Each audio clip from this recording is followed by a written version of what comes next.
invest in our own economy, starting with child care as a nation? I'm not sure how to answer. I don't understand that. Can we marry ourselves? It was out of context. Can we marry our nation? Or marry our nation by creating a network for our nation that we all believe in. As a people that believe in unity and what it can do for us as a whole. Yes. And that is each nation, every mosque across the nation so that it can be real. Yeah, now what I think you're saying, and this is something that I always give it as an example when people ask why do we wear bow ties. And I always say that, you know, this is part of our wardrobe. What? Wardrobe. Because if I'm in a fight and I got on a straight tie, if you grab it in a certain way, you can choke me with my own necktie. Right. But if we in a battle and you grab my bow tie, you got a handful of bow tie and a mouthful of fish. But you know too though, bow ties are always worn by servants. So what we are servants of our people. Right. But bow ties are also worn by the grooms. Right. And so whenever someone is getting married, look at the vows. I pledge to be sincere and devoted through richer or poor, right? Yes, sir. In sickness and in health, right? Yes. Till. So look at the level of commitment that a husband and wife give to one another. Well, what happens if we marry the rise of our people and marry the mission and marry the cause the same way a man and woman marries one another? I'm committed to building a nation. I'm committed to unity. I'm committed to this mission, whether I'm rich or poor, whether I'm in sickness or in health, till death do me part. I will die on my part. So, I hope that what is the best way to settle a difference in a marriage? Of course, we kind of laid that out a little bit earlier. You try to use the standard of the wisdom of God and then mediators if necessary. If you love your husband and have time and your children invested, but know he's not qualified to lead the family, is the marriage worth saving? Well, I'm going to say something I heard the minister say. Listen to this. He says, sisters, you did not marry the man of your dreams. The man of your dreams is inside the man you married. Get to minding him out. In a message the minister delivered called Leaders Are Readers, he was speaking at the educational conference of Muhammad University in Chicago, 2016 or so. And at the end of the lecture, he said, so Farrakhan, are you saying that a woman has to make her man? He said, that's exactly what I'm saying. And he said, Assalamu alaikum. So basically, a homework assignment, sister, is go and study the equipment that a miner has to use to get gold and diamonds out of a mine. And you figure out how you can look at the tools of a miner and translate those into spiritual tools that you'll need to make that man the one you want him to be. I don't know all the tools, but I do know that you do need a helmet with a light on it. Spiritually means you got to have some knowledge in your head. You have to be very skillful. Do you know a miner has to walk in a certain way? You can't go down into no mine and just be in there stomping. You can't be real aggressive. You can't even be real loud in the mine. The vibration of your voice could cause yourself to have the mine collapse on you and stomp into Okay, y'all, okay. Y'all see what I'm trying to say, right? So, try your best to be a good miner and get the dream man out of the man that you're with. And I think that if you work a little bit skillful, you can get that man to be the man that he's supposed to be. Try to compliment him more often. The Honorable Elijah Muhammad said, in the proper way of handling people, he said, pay little attentions. Meaning, pay attention to little things that are going on. And that's both sides. You know your wife or your husband been trying to lose weight, been working hard. You see them, they're eating broccoli and carrots and doing push-ups and trying to eat that one meal a day, drinking water, and you got to let them know when they're making progress. You see them getting. I mean, maybe just a little. It may not be a lot. You see them. You see that. Oh yeah, baby, I see you. I'm just looking. See, now you was a lot rounder in the front a few months ago, but now I can. Looks like you lost about 10 or 15 ounces. But you're making progress, even if it's just ounces. Compliment. The language of a woman is security. If you make a woman secure, you'll be able to bring out that femininity that you're looking for, that kindness, that softness that you're looking for, and you won't have that dominating woman. And if you want that man, the language of a man is honor. Praise that man. Compliment him. Pat him on the back. Let him know he's powerful. Let him know how proud you are. And be sincere. And watch that man begin to walk a little bit straighter, move a little bit faster, wake up a little bit earlier, work a little harder. Just try. So it is worth saying. What are some recommended steps to ensure a long marriage? They did a study in 2012, traveling around the world, looking at couples that have been married 60 plus years and were still happily married, meaning that they didn't just love each other, but they liked each other. Well, y'all understand what I mean. See, you can love somebody, but not necessarily like them. See, when you like somebody, you want to be around them. When you like someone, you hold their hand. When you like someone, they make you laugh, you make them laugh. What they found out among these successful, happily 60 plus year married couples is that the longevity ingredient was friendship. They were friends of one another. They enjoyed one another's company. So that would be a good start, friendship. How come so many couples cannot see the joy, the happiness, and the glory of God in marriage? Why do so many see the hardships and the suffering? I don't see the bad, only the good. Please advise. Somebody say, you don't live in my house. No, but this is see, the white man, we have to be very careful that we don't allow the white man's language to become part of what shapes and molds our mind. Marriage is called the old ball and chain.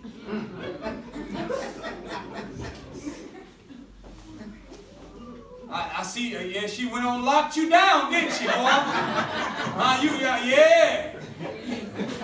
You were on locked in, huh? Marriage is not slavery.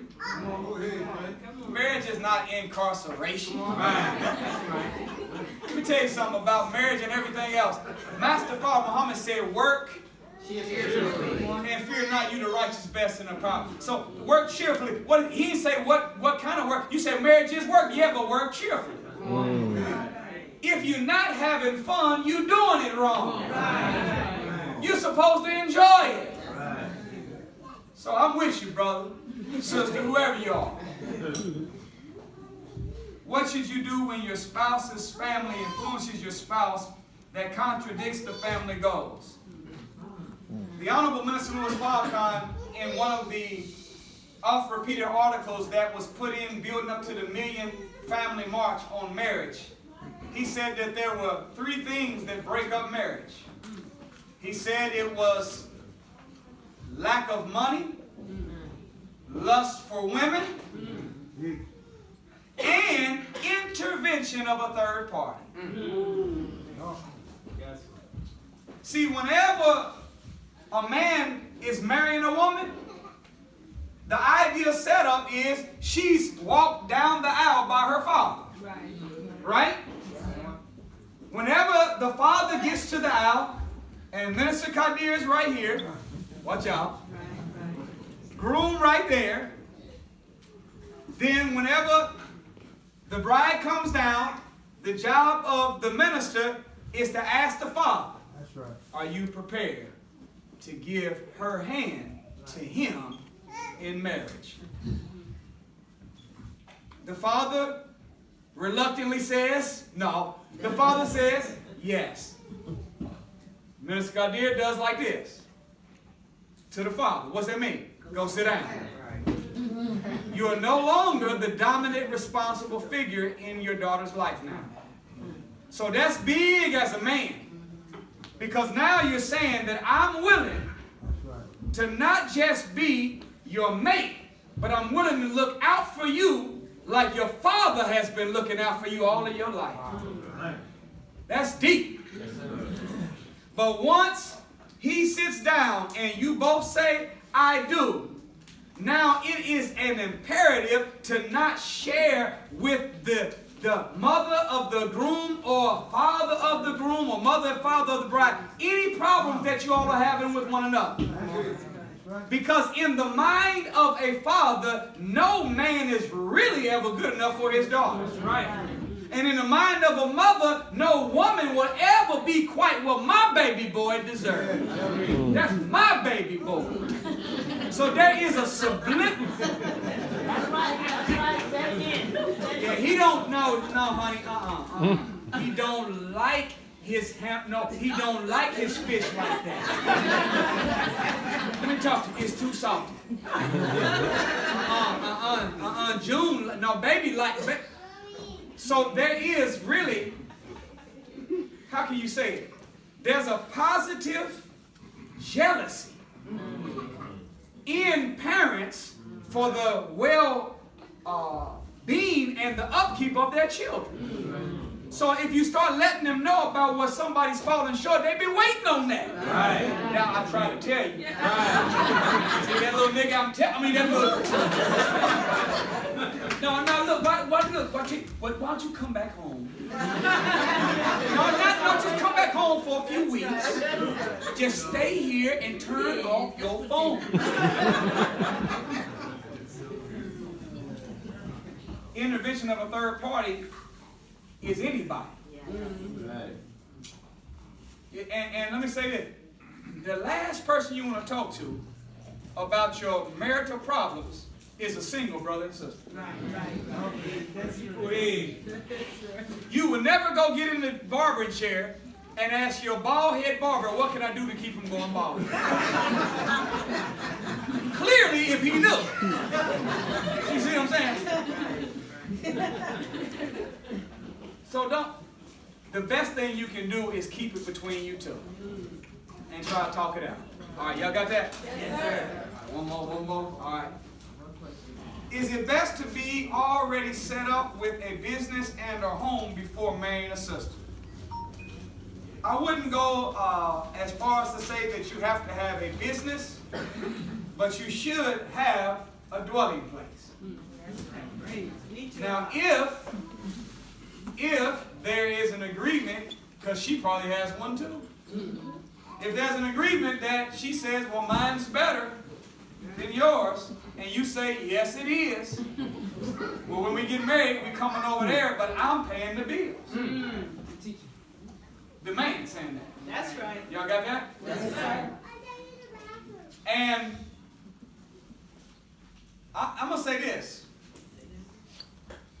When you get married, the man should try to take on 100% of the fiscal responsibility of the house. Right. Come on. Right. However, if you as a sister are not willing to bring your desires in accordance with his individual income, then there has to be a negotiation and you all have to agree on some terms. Because if the brother comes to you and say, look, you don't have to work when we get married, but I'm letting you know based off of what I make right now, what we're going to be able to afford is a studio above Lil Ray Ray's shortstop smack shot and 2 premium bus passes. We will not have a car, and we will be living over top of the candy shop. You might say, I tell you what, I'm going to keep working, and we're going to pool our resources, and we're going to have something a little better. That's a mutual agreement.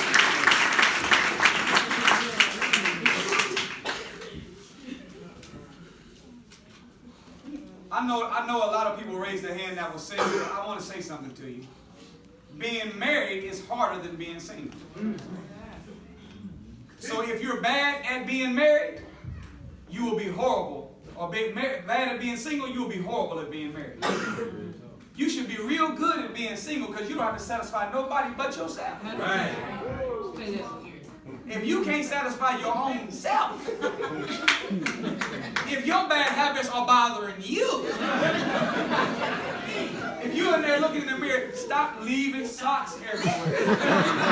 And you try to look at the dishes. When do you go what? So but as a man, you should, and a sister should want to be able to see that a man has been able to maintain some level of dignified money management. Right. He has an automobile that works. Right. What? It's reliable. He has steady income. Right? Yes. He has a place of his own. Right. Y'all all right? Yes, sir. Brother said we was out of town. Brother he kept making complaints about his wife. I said, brother, let me ask you something. Not too personal. Do you work? He said, I do, but I'm in between jobs right now. I said, well, my brother, how long have you been in between jobs? He said, about 8 or 9 months. I said, no, you're not in between jobs. You're unemployed. You don't work. So a man has to show a certain level of ability before you turn yourself over to be under the management and care of that man. That just makes sense. So I wouldn't say that you have to have a business, but I will suggest that spend more time trying to find your purpose than you spend trying to find you a partner. Because if you find a partner and you don't know your purpose, when you find your purpose, you might find that you got the wrong partner for your purpose. And your purpose is what is going to give you happiness in life. Okay, you understand?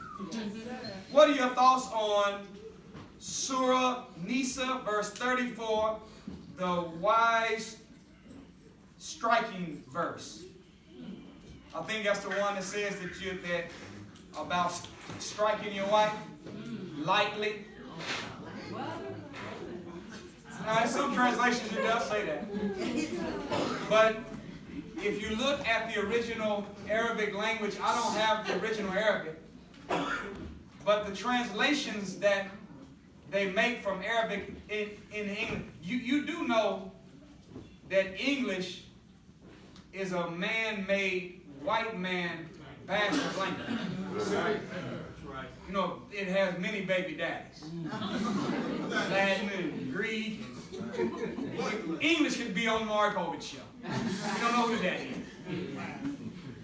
When they translated the Holy Quran, the original Holy Quran has 14,000 Arabic words in it. But when they translated the Quran into English, they only used 6,000 English words. Now, anytime you want to get more understanding, you go from a word and you look it up in what's called a dictionary. And you go from one word to many words to get understanding. So if to get more understanding, you go from less to more. If the Quran went from more to less, it's going into misunderstanding.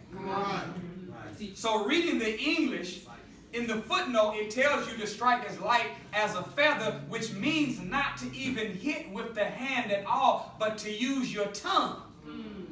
To speak a kind, light, gentle word that has in it at the core some admonishment or correction whenever you do it.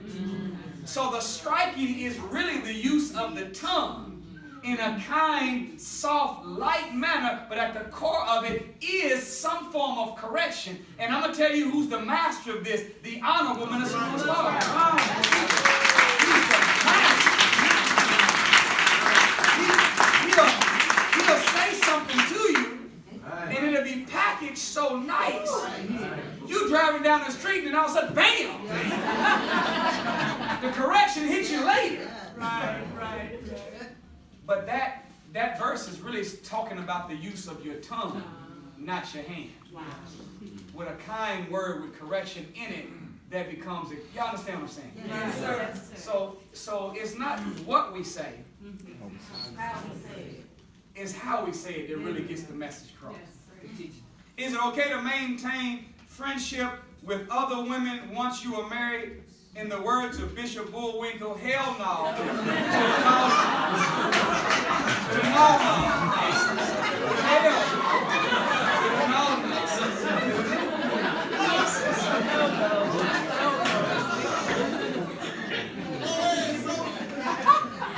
That's what Bishop Bullwinkle said from the Church of God ain't nothing but the truth.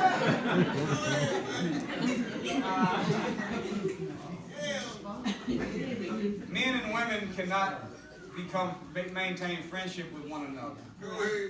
At a certain point, you're going to say the wrong thing about the right mate you're with to the wrong person at the right time. The next thing you know, both of y'all doing the wrong thing in the wrong place. So the law that you should govern yourself by. You ever heard that saying, what's good for the goose is good for the gander? Did you know that a gander is a male?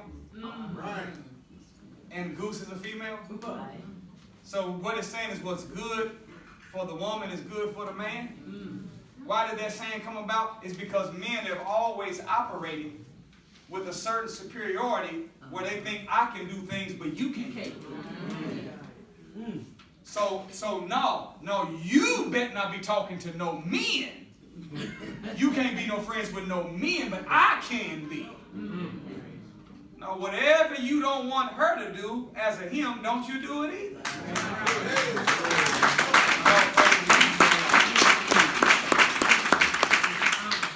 Where do you draw the line on compromise when it comes to what is divine and what is right?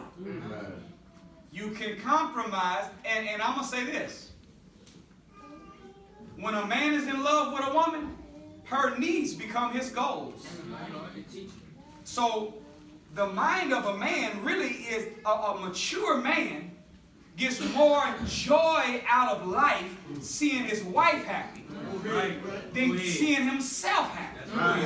A real man likes the smile on his wife's face for her getting something he gave his money for than anything he can put on himself and look in the mirror after he bought with his own money.